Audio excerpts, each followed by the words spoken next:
everybody. Peter of England here again, giving you an update on Removement, Freeman Legal Services and Weir Bank. Today, what I'd like to talk to you about is the subject of taxation. For many of you in the United Kingdom, that will be HMRC, Her Majesty's Revenue and Customs, and for those in the United States, it's the IRS, which is the Inland Revenue Service.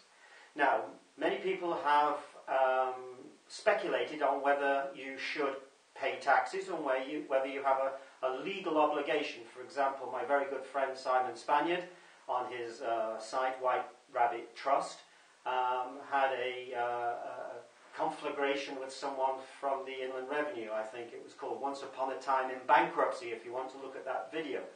Now, on that video, after considerable pressure, the individual he was talking to, one of the revenue officers, still could not or would not point to a piece of legislation showing or proving that Simon had to pay income tax or tax. Now, what I maintain to you all now is that if you pay income tax of any persuasion, whichever schedule you're paying within Schedule A or B or C or D, then you are supporting war. How do I come to this conclusion? Well, every time there has been a need for taxation or revenue increase, it's always been on the basis that a war is required to be paid for. For example, in the United Kingdom, income tax is a tax that was brought in for only 1 year. It was brought in just before 1815, before the Napoleonic Wars. And it was brought in solely to pay for the war against Napoleon. It's the only piece of legislation on the UK's legislative agenda that has to be renewed every single year in Parliament. And if it isn't renewed, it is no more. Now, what is tax? Tax is a social contract between you and those who govern you, in order for you to be protected in return for you paying taxation. But is it lawful and is it legal? Wars are fought by governments or monarchies who want more for themselves, which necessarily gives less for you. If we look at the history of income tax and say PAYE in the United Kingdom, what you'll find is for the income tax, there is no legislation which says you must pay. There is no Act of Parliament, because they knew that it would probably be so unpopular it would never get through. For other people, maybe those who are self-employed or who earn over, say, let's say £100,000 sterling a year, there's something called PAYE, or pay as you earn. This is a tax that's collected off you by the employer. Is that legal? Well, I'm going to show you that both taxes are illegal, they're unlawful, and you have no right to pay for them, or pay to them. Before we continue on to showing you some evidence of this on screen on the HMRC website, I'd like to touch on PAYE. Now, PAYE was actually introduced into the United Kingdom at the time of the Second World War. Why was it introduced? Well, it was introduced to raise more revenue because wars are costly and bankers need pay. 1943, the Chancellor of the Exchequer to Winston Churchill, a guy called Sir Kingsley Wood, was of the opinion that following the war, taxation would have to be reduced, not only for political reasons, but also for social, economic reasons. However, he was persuaded, with various meetings with John Maynard Keynes, who was one of the principal architects the following year for the secret Bretton Woods Agreement, to change his mind and change his tune, and to, in fact, put a proposition to Parliament advocating PAYE, whereby the employer would become the tax inspector and confiscate money at source instead of the usual procedure where it was collected either every year or every few weeks. So, what happened? PAYE was to be introduced into Parliament, and on the 21st of September, the day of the equinox, 1943, when Sir Kingsley Wood was about to announce to Parliament the bill, he mysteriously died. Now, there's no record of why he died, but our sources say it was not of natural causes. His address might be some giveaway as to why and how he died. He was living at what's called 12 Buckingham Palace mansions. And, you can understand who the landlord there was. So, our sources say that he was either prepared to make a declaration that it didn't need to be levied, or that in fact he was going to advocate to Parliament that it should not go ahead. And so he was pulled out of the way, and then it's history now because it's on the books. So let's go and find out about PAYE and income tax, and then I'll carry on with a little bit about the United States. So let me show you on the screen here, on the computer, something about your friendly HM Revenue and Customs website. Here you've got the website here, and also you have Find a Form. This is SA 100, which is a principal tax return. So if we move that out of the way for a moment, we'll see on the tax return that there's something quite... There's the standard.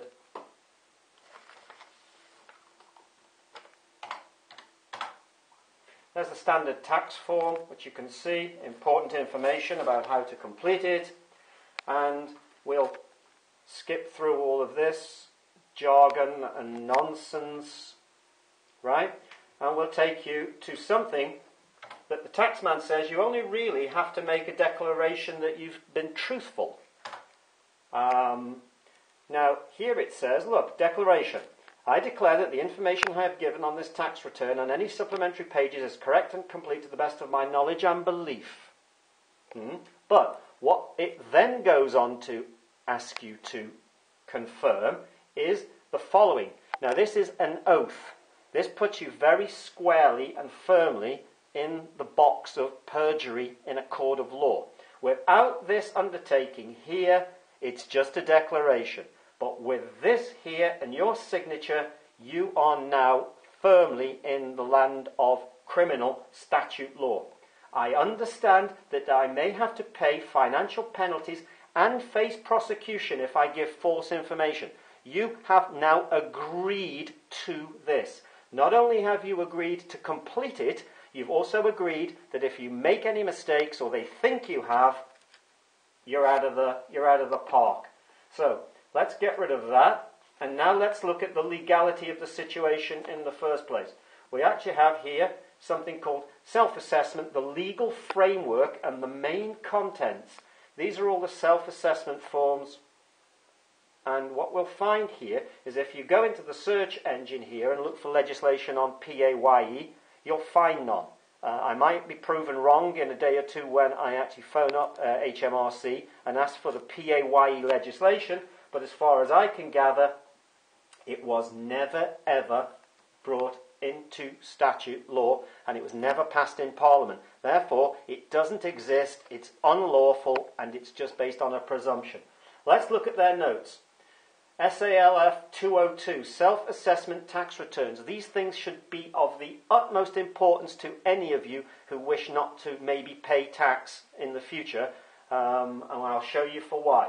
Look at this. The legal framework. Self-assessment gives the responsibility for creating the correct legal tax charge to the taxpayer. Very important. Let's carry on. How can they charge you?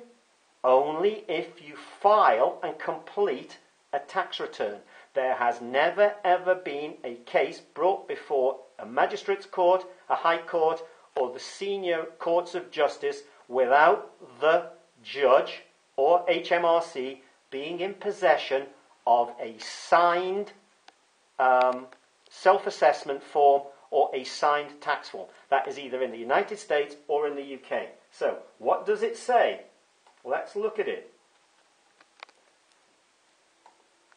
A legal charge to tax is created by the receipt of a completed self-assessment, or in HMRC calculation cases, by the issue of the notice. Now, the HMRC calculation cases only come about after they've received a form from you.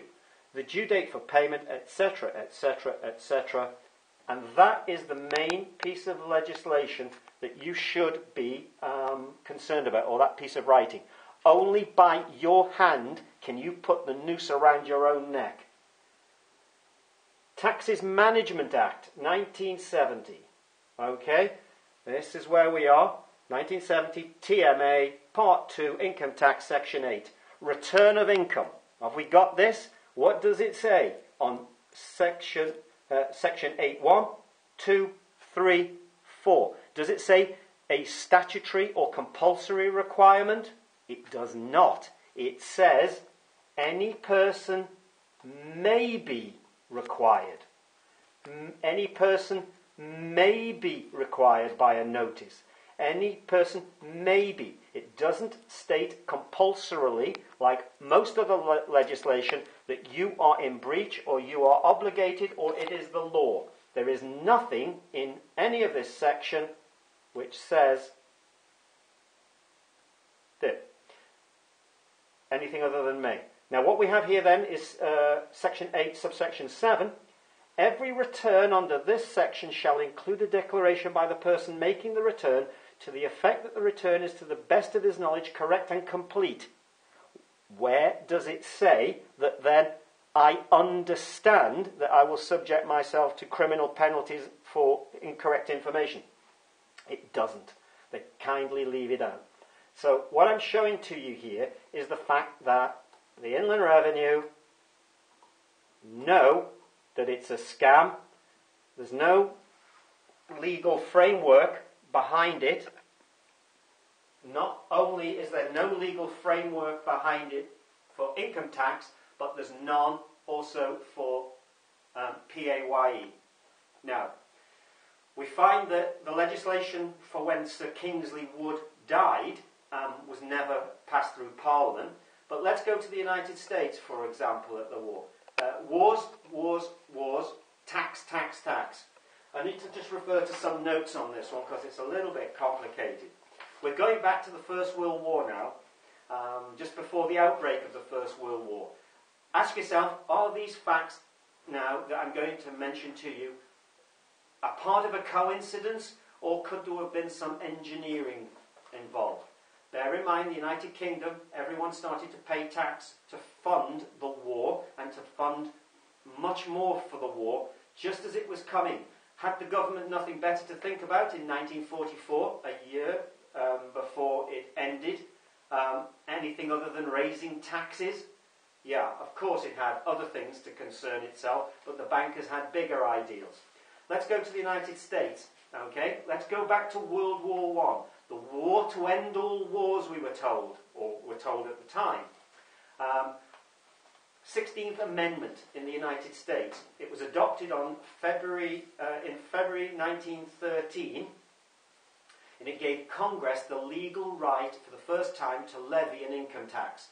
It was signed by President Woodrow Wilson, and it allowed for taxation.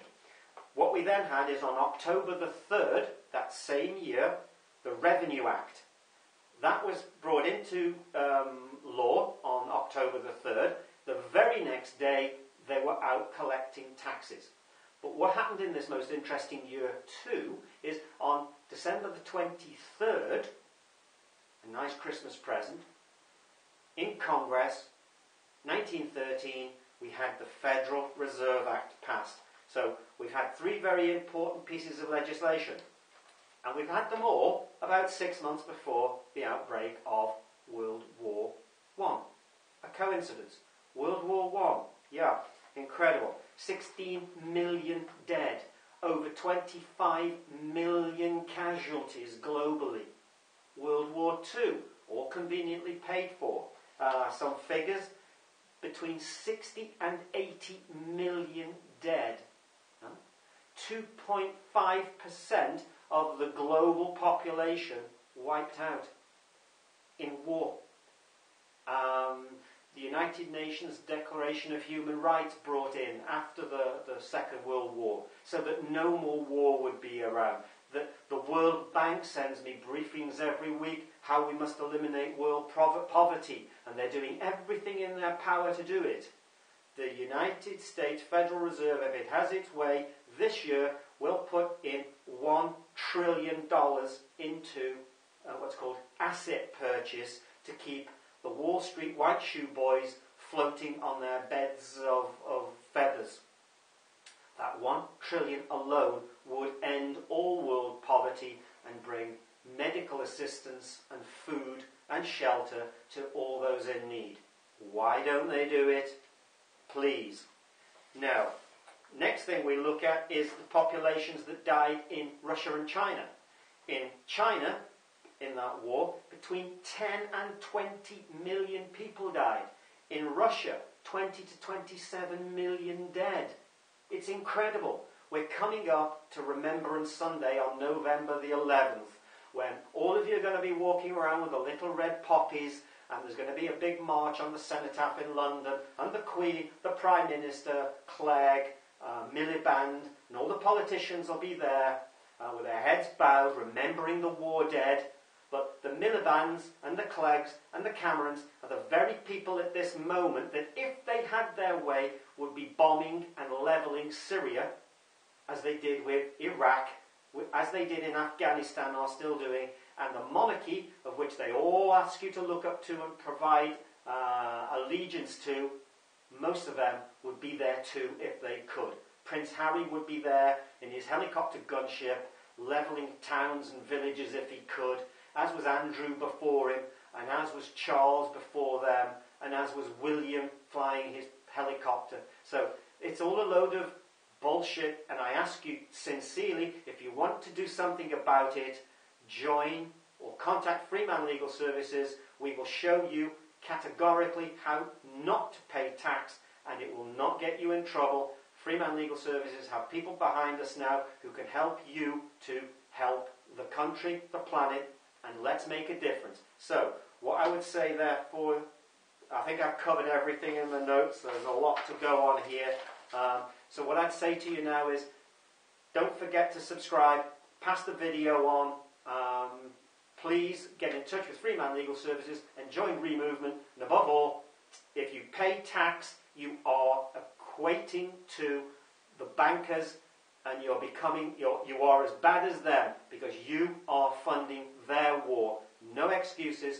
Okay, thank you. I'll speak to you again.